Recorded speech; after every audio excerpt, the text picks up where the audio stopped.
My name is Laney. I am a visual artist, actor, and poet, and I am performing this piece in support of the social enterprise RDXL House. Florida kids are not strangers. To the fiery glare of the sun are already acquainted with the sizzling sidewalk slicing their skin and the sunlight beaming, daring us to step into its lion den and catch a resident Florida kid standing in the den like it's a petting zoo, wearing hoodies in 98-degree weather, claiming they ain't hot and they mean it, but bring a northerner down south and we don't know how to act because they got on shorts in 60-degree weather while we got on 3 layers, but we all know that Jade ain't adjusted yet. So when I hear politicians speak about our current political climate, I know they must have not adjusted yet. Because you see, like a wolf developing daggers to dismantle its prey, black kids learn to be pristine. A joy to have in class, a submissive token meant to be passed, the good kind of Negro, because they are not a stranger to the hashtags. Already branded on black bodies that ended up as collateral damage. Learn how to, and to not engage with the police before we can multiply. But even when we follow in the order of operations, somehow the product is always burning, sidewalks running African red. Meanwhile, others are experiencing climate change. Going from cool winters full of icy smiles and snowmen to seeing the blood slowly seep through the pure white snow, revealing the heads they had crushed while frolicking in their frosty piles of fatuity, and now they feeling the heat rise because they ain't never experienced a Glock 22 held 90 degrees in their face, so they feeling heat for the first time, seeing the steam rise off the barrel. Warm cup of Starbucks coffee, pumpkin spice lattes. Well, maybe frappuccinos are more in season. I'll share some southern hospitality with you. If you really want a hot drink, just buy a cold brew and leave it in the sun. I bet you have something piping hot in a few hours, but I wouldn't recommend it. You know, cold drinks will become more palatable in the Florida heat. If you want to stay, it's time to assimilate. Like, come on, take off your coat. Don't you know it's too hot for it? Trayvon, take off your hoodie. Don't you know you're too dark to live? Black boy, you need to be smart, be fast, quick-witted. Check your blackness at the baggage claim, outrun the bullets, cover your culture. If you want to survive, you need to change. You need to change. You need to change. Girl, you need to change into a bikini. I'm talking get in, loser. We're going to Clearwater. Oh, fair warning, lower your expectations. The water is not clear, but our minds will be. The sea breeze caressing our faces, the sound of the wood under our feet as we cross the boardwalk cautiously, of course. Never so far that I might fall in, because I know black bodies tend to sink faster than they can swim, and I can't help but imagine how many of my ancestors' bodies fell in here like shark bait, gator bait, the delectable pick-me, because what good is a Negro if not used for a home-cooked meal like Aunt Jemima, Mrs. Butterworth? What is a black woman if not a mammy? Dark elbows and big lips belong in the kitchen. She meant to be seen by her screams, never to be heard, as her family ties are used as nooses, and I know you miss your family up north.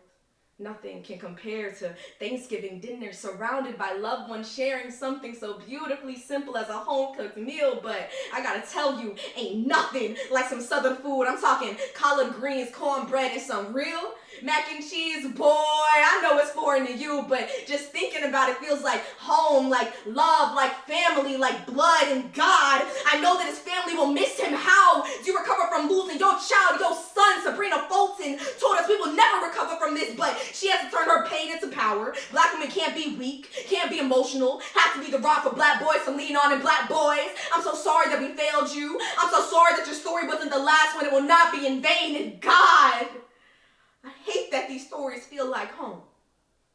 There's nothing foreign about a black death. Nothing alien about assimilation. Ain't nothing current about this climate, but ain't it a privilege to feel like the political climate has changed?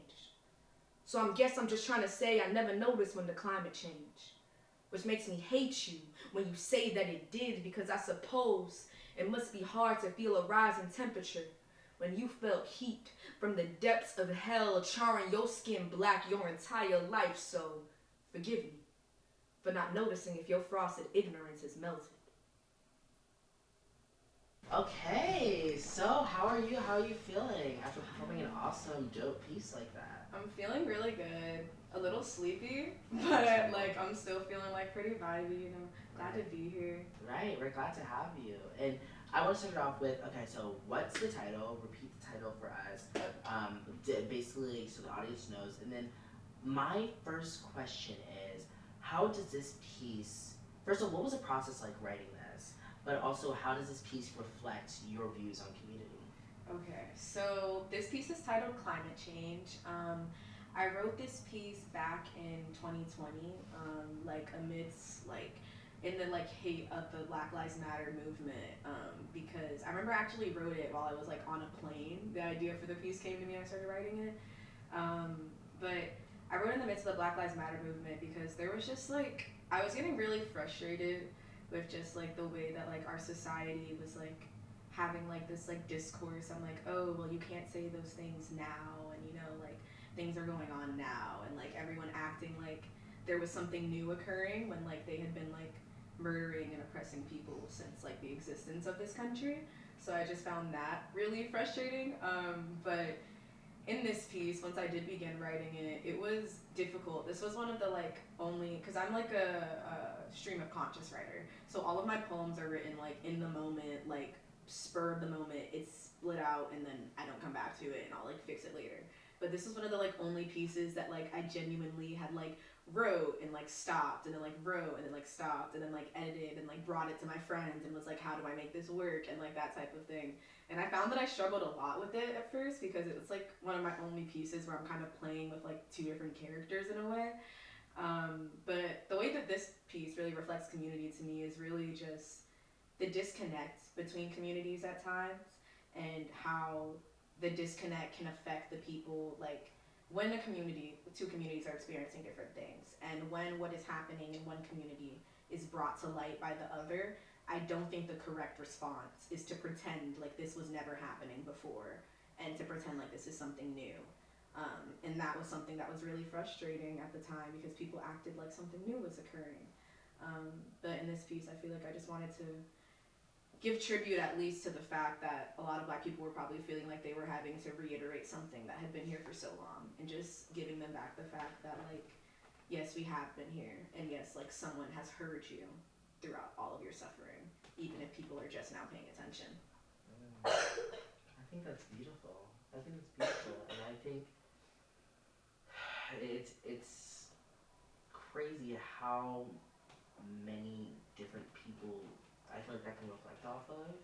Like, you talk about the Black community, and specifically, I think being ADOS Black in America is its own distinct like experience. Like, you have to experience it to, I don't want to say get it, but to understand why it is such a jarring juxtaposition.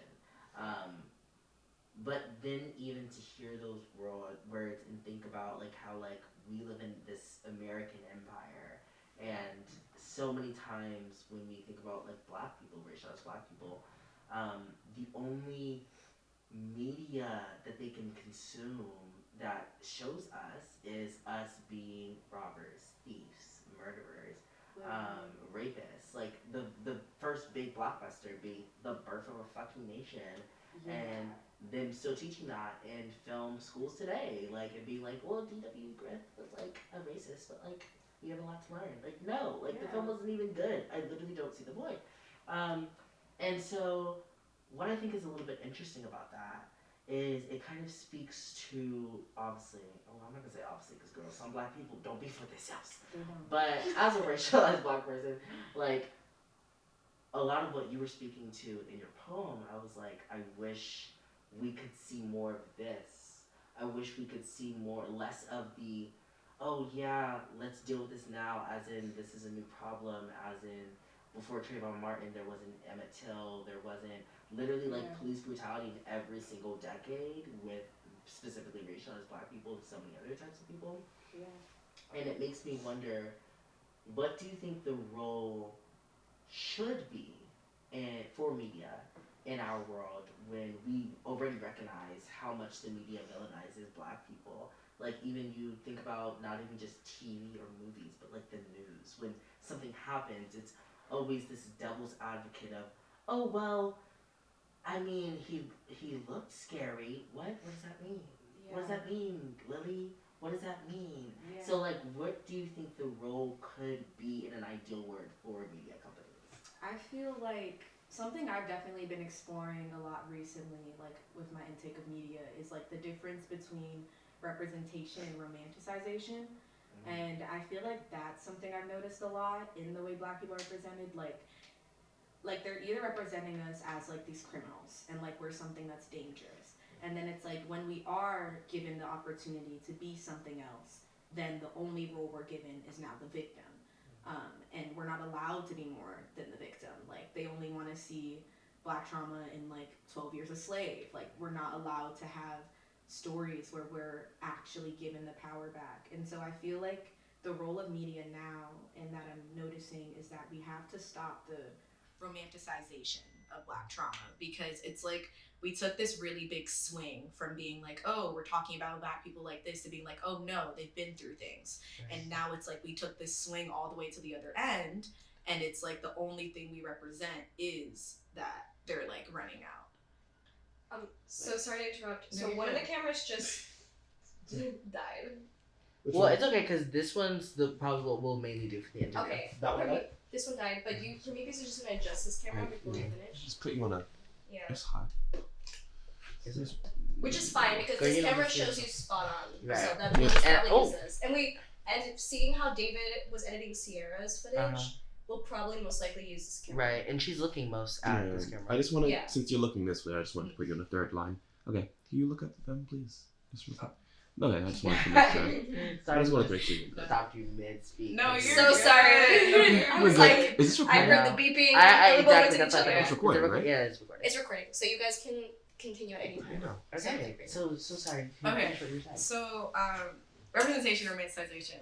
Yeah. So I've been thinking about that a lot, because like even historically, like when you look back, like I was talking to my teachers about the theatrics of torture, and like a lot of times if you like look back at our history, like even in like sculptures like from centuries ago, a lot of them are just really graphic depictions of like rape and like really like gruesome things. And we don't really intake as a society what it means that we enjoy the theatrics of torture and what those that actually does to the people who are being oppressed. So something I've been trying to explore recently, like in my writing and like in my media, is like trying to figure out how do you represent someone's trauma without romanticizing it. And I feel like that's something that the media doesn't often consider, because a lot of times, like now there's like huge trends of seeing like these real graphic depictions of like torture and these things in our media and in shows, because that's what gets a reaction.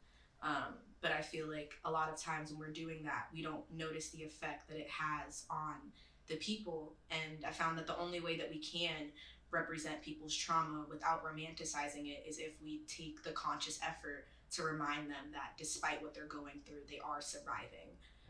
Because a lot of times we can just paint the picture of a victim and then we leave them in pity. But when you teach a community, in my experience, when you continuously teach the Black community that we are nothing but victims, it makes us feel unable to break free. It makes us not want to try. Like, why would we fight a battle where we've only been taught that we lose? And so I think that would be the role of the media, is to remind people that it's not a losing battle, to remind people that there are steps being taken, that we have made progress, that we as a people have survived. And if we were not able to survive, if we were not strong enough to survive, then we wouldn't have. But we have, and that's a testimony in itself. And so I feel like I wish the media would highlight that, the fact that in the ways that we are surviving, as a reminder, and to give people back their power rather than just telling the stories where they get stripped of it. Right. It reminds me of I started looking into, because Karina was talking about earlier, I think when you were here, but I'm really into research. I love research. I just like on my off day I'm researching random stuff. And when I came across the Freedom Workers Project in 1940s, early 1940s, late 1930s, they went around interviewing the last generation of like enslaved people, enslaved Africans. And it's the only testimonies that we have of like direct people that were in enslavement, besides like written work from Frederick Douglass and like writers like that who like got free somehow, which not everybody got free, so it was good that they had this public government commission project. And it was so interesting reading some of the testimonies, because it was so jarring to me the way in which they spoke with the same bite that Black people speak today, in the sense of like this one Black guy was responding to his ex-slave owner, who she had wrote a letter basically telling him, in many ways threatening him, that if he did not come back, because it was his fault that she had lost property and money, and that she had to then supposedly, she did do this, but like sell his brother and sister to another plantation. She was like, this is all your fault. She was putting it all on him, and she was like, you need to come back here, make it right, and then maybe we could talk about freedom. And just instead of dealing with how egregious, I mean, he was dealing with how egregious it was, but there was a snide with it, a deserved snide. There was, in a way, a humor of laughing in her face, because who are you to think that I am your property when we don't even live in the same region where that's like determined anymore, like because he had escaped to the north. And then it like made me start thinking about how a lot of people have petitioned for us to stop telling enslaved stories, and I was like, that doesn't feel comfortable to me, because I think it's the way in which you do it. It's not the enslaved story inherently. The problem is we got a bunch of white people writing enslaved stories. Why is that happening? Like, especially when there's so much humanity that was happening in that big ass period. That's a big period to avoid from Black history. And it was a period that like mac and cheese, like, girl, I don't eat it, but chitlins, like fried chicken, all these things we start to it starts to become a part of our culture. Wrestling, like, people don't realize that like wrestling started on plantations because slave owners wanted to watch like literal Black people just fight each other, but also like it gave them a way in which to get their aggressions out, because you're dealing with an oppression that is almost unfathomable for us to even think of. Going and meeting and like dating and courting other people at different plantations, marrying them, jumping the broom. Somebody just like, I would love to see a movie about that. Like, I've seen so many stories of like people talking about like even like their like wives getting like moved to a different plantation, and then like on Sundays they'd like go and they'd like meet up with each other, and it's like, I don't need you to show me a slave movie of someone being beat. Exactly. I can imagine what that was like. But I do need to see a slave story of how my people found a way to love each other. Exactly. Like, and that's the difference. And I feel like a lot of times people don't realize that Black people want that story. Mm-hmm. Like, they think that, oh, like, the only way that they can show justice, like, they must want us to tell this story. And I'm like, why would I want to watch that? Right. Like, why would I want to watch my people suffer? Like, right. Why would that make me happy? Why would that make me feel whole? Right. Why would that make me feel represented? Right. And people don't consider that. They don't. But then when we talk about it, it's like, okay, so then we'll just stop showing you. Right. And it's like, no, we're not saying the education isn't needed. It's needed. Yeah. But it's a way in which you educate. Precisely. Yeah. I think it always goes back to actions, because even with many things, I feel like people like to say, okay, well, the idea wasn't bad, but we're not discussing if the idea was bad. We're discussing the actions, and the actions are bad. And the actions of the media, like the fact that we acknowledge that big portion of not just like Black people's history, but also like us as a country's history, we literally never see like enslaved people be humanized is crazy. Yeah. Like, it's crazy. Like, they're always seen as, even the fact that we only just in the past few years as like a community, and a lot of people don't even still do it, but like refer to enslaved people as enslaved people. Before it was like, you're a slave, Yeah. It's just very interesting, and it makes me wonder, what, as an artist, do you want out of media spaces that you're hoping to partner with, as an actor, as a poet? What are you striving for? What are you yearning for? What do you think is needed? What do you feel is not just needed, but you just want? And you feel as though in the country that produces the most media in the goddamn world, you feel that you should have a right to have just as any other American citizen. I mean, honestly, I just want to see plays like, I don't want to talk as like a Black person, like, I just want to see like, I think I've only seen like one play in my life where I saw Black people on stage just acting like Black people. Like, just like acting like Black people, and there was so much joy. Like, there was so much joy. Like, I remember I went to this one play that they were having like, back in Orlando. It was called, I think it was like Letters to August Wilson or something. And it was like so beautiful, because it was like this tiny cast of like 4 Black people, but it was just like, there were certain scenes where like they would just like put on like a 90s R&B song, and they would just start dancing, and everyone was just breaking out, and then they looked at the audience, they were like, dance, but you don't know how to dance, you know? And it was just like that, like, like giving Black people the space to show up in media as themselves rather than having to fit themselves into something else. Like I know, like I go to NYU, and so like the people in like the media at my school, like the Black people there, we are not the majority, you know. And in order for us to prosper at that school, we have to be willing to compromise.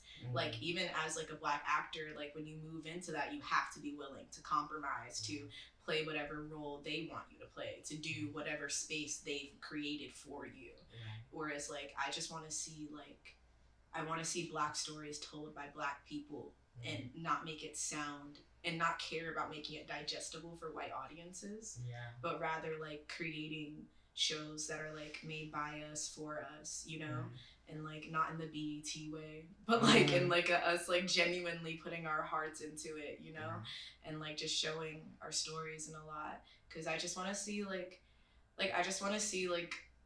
little Black children like raised in like seeing shows where they're allowed to show up as themselves, and they don't grow up thinking that expressing their emotions to the fullest capacity is not okay. Because I just want people to grow up and feel freer than I did.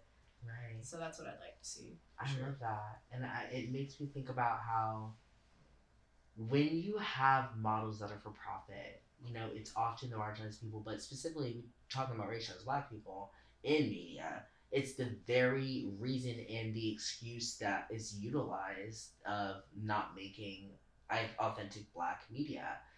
Even for like women as well, like Native women, trans women, all types of women, often the excuse is, well, Black people aren't going to come out to watch it. Women aren't going to come out to watch it. But then so many times we're shown that like they will, but you have to promote to them. But even the idea that you shouldn't make something because it's not profitable is crazy. And so do you think that in that space of kind of like the conversation or in that nuance that there is an importance to not just cater to profit, and what other things should media companies be aiming to do? 100%.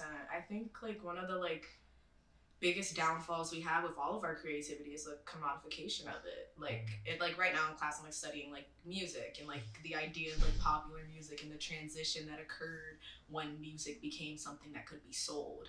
Like, and just seeing like every time art becomes sold, every time art is made commodifiable, there are like, I feel like there's a spiritual side that is compromised. Because for me, art has always been something so beautiful, and I think it's one of our highest forms of expression, and it's our highest forms of healing, because to express yourself is something that is so beautiful. And so when you take your expression and you try to say, how can I express myself in a way that makes me money, it just robs us of that. And so it's not that I don't think we should be making money, but rather I don't think that making money should be our main goal. Because like for me as an artist, when I create, my goal is to connect, my goal is to serve, you know, and that's what I want to do through my art. If the money comes, the money comes. The money will come, because as you grow as an artist, as you mature in your form, the money appears. When you're working for the right causes, when your heart's in the right place, like that faith just, it comes, you know? And so if more people had that mentality rather than thinking, I need this money, I need this money, I need this money, but it's like, if you look at it, you'll survive. You can figure out a way, but if you compromise who you are, if you compromise your spiritual integrity, your creative integrity, like then the money becomes worthless. Because what's the point of rising to the top? Now you're an EGOT winner, and none of your films reflect you. Like you become an EGOT winner, congrats, and the only people who watch your films are white men. And it's like, what did you do though? You know, because if you've done that, then we've committed a disservice. Because I just feel like we all have a very strong moral obligation to one another, to not just serve ourselves, but to serve each other. And the more authentic we are in our art, the more we're able to serve our communities. Because the more that we're authentic in who we are, we've realized that we are all the same. We all experience things very, very similarly. Our emotions connect us. And if we put that somewhere, then people will connect to it and develop that empathy.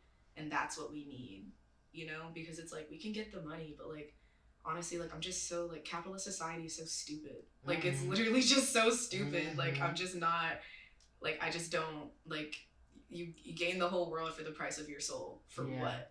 Like, Yeah. literally for what? You've won nothing. You can have the biggest house, you can have the nicest car, you can have all the people around you want, but if your spirit, if your heart is blocked and hardened and you're no longer you, you've lost everything. Right. So I feel like, especially like people of color, like we have to have that boldness to create for us, even when creating for us means that we may be rejected.